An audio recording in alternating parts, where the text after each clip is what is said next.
l'éveil des vocations au ministère des prêtres diocésains.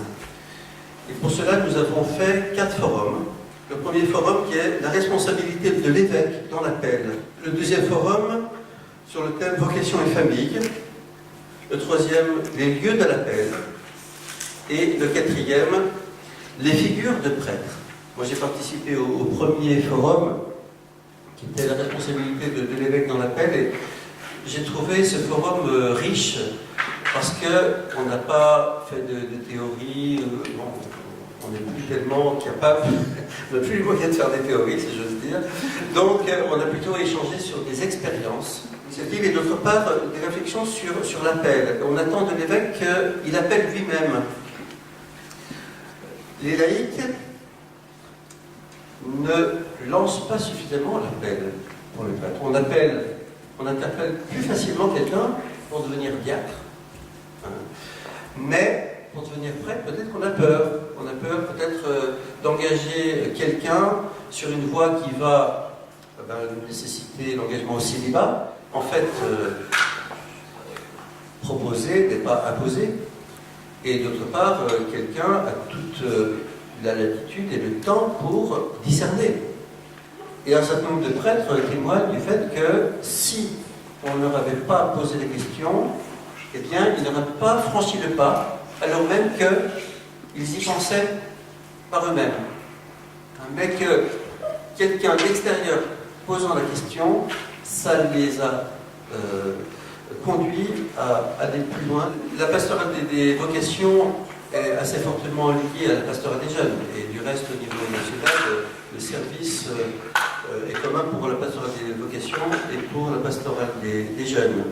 Comment est-ce qu'un jeune peut s'identifier à un modèle vivant de prêtre? Voilà, quel prêtre voit-il les jeunes? Et comment peuvent-ils s'identifier à des prêtres quand ils ont 50 ans, soit 60 ans de plus qu'eux? D'autre part, bon, c'est pas une critique, c'est une réalité, que l'Église s'est fortement féminisée. Et notamment dans la catéchèse, dans le pastorat des jeunes, l'Église a besoin aussi de figures masculines, sans rien enlever évidemment à la place des femmes dans l'Église. Comment, dans notre ministère d'évêque, aidons-nous les communautés chrétiennes à être vivantes et appelantes? Ça, c'est vrai que c'est l'ensemble des fidèles qui sont amenés à à pouvoir appeler.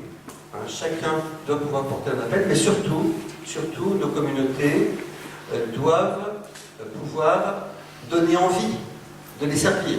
Le deuxième forum, c'était vocation et famille. Donc on est assez familier avec l'idée quand même que le terreau familial est important pour porter des vocations, et en même temps, on voit beaucoup de vocations qui naissent dans un contexte où la famille n'est pas chrétienne. Une vocation pouvait naître en dehors d'une famille, mais pas en dehors d'une communauté.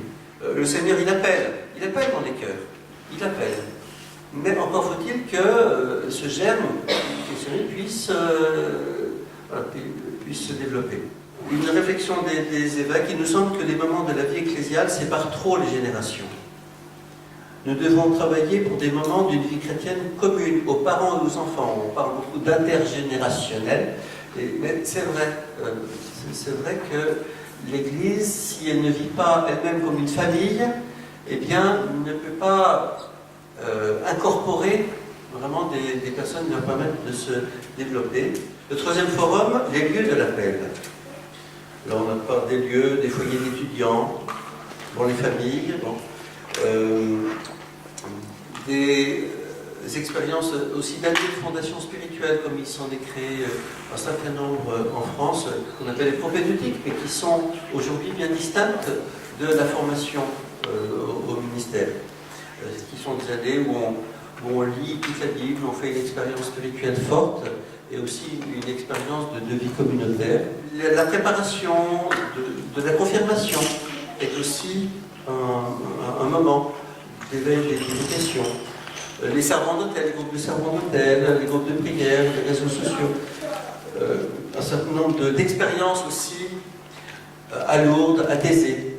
Et puis même, on a parlé des séminaires, parce que les jeunes regardent aussi où éventuellement ils seront formés. Et donc c'est important qu'ils aient confiance dans les lieux de formation. On a parlé aussi du modèle du prêtre, de montrer des modèles de prêtres différents. Comment permettre aux jeunes et aux familles de s'identifier à telle ou telle figure de prêtre, surtout avec la présence de prêtres d'autres continents. Alors la question finale de ce forum, les lieux de l'appel sont abondants, les accompagnants peu nombreux. Comment inscrire dans la durée l'accompagnement des jeunes qui ont reçu l'appel du Seigneur? Dernier forum, les figures de prêtres. 3 points qui ont été abordés. La fraternité entre les prêtres, l'itinérance du ministère, et puis le 3e point, c'est la radicalité évangélique. On voit que les jeunes, ils ont besoin de radicalité, il faut leur offrir cette radicalité, mais on peut dire, vu d'ici, que c'est tout aussi radical de servir la Nièvre dans un espace assez déchristianisé que d'aller en Chine. Comment est-ce que nous parlons des prêtres? Comment est-ce que nous manifestons notre désir d'avoir des prêtres? Est-ce qu'on attend d'eux simplement qu'ils disent la messe et qu'on ait notre messe à proximité de chez nous? Un point qui est revenu à la lumière aussi d'autres interventions, les jeunes ont besoin d'aventure qui les mobilise. Alors on va faire des exploits, on va se donner des défis. Et un de ces défis, ça va être de partir en Irak, faire le djihad. Il y a besoin de radicalité. Il y a besoin de radicalité. La société n'offre pas de perspective qui donne vraiment envie de se donner, quoi. Nous avons de quoi, quand même,